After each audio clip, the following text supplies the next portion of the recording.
I was born in Belfast, but I moved across to England when I was young. And one day, one of our teachers decided to take us to a museum, which was a very rare experience in my childhood.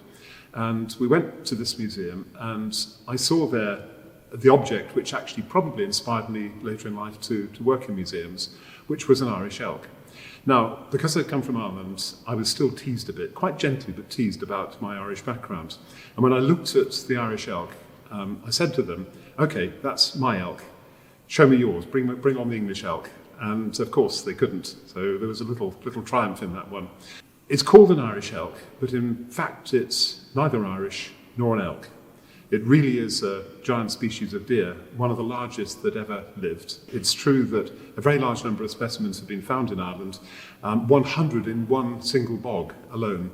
But in fact, it was spread all the way across from these islands to Siberia at one point.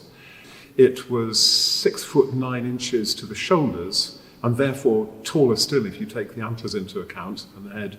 It was 600 kilograms in weight, and the span of the antlers was enormous at 12 foot from end to end as well. So it really was a formidable creature for predators like wolves and others to take on. Nevertheless, it disappeared almost entirely around about the time that the Ice Age ended and humans came back and maybe occupied many of the lands that the Irish elk had been in.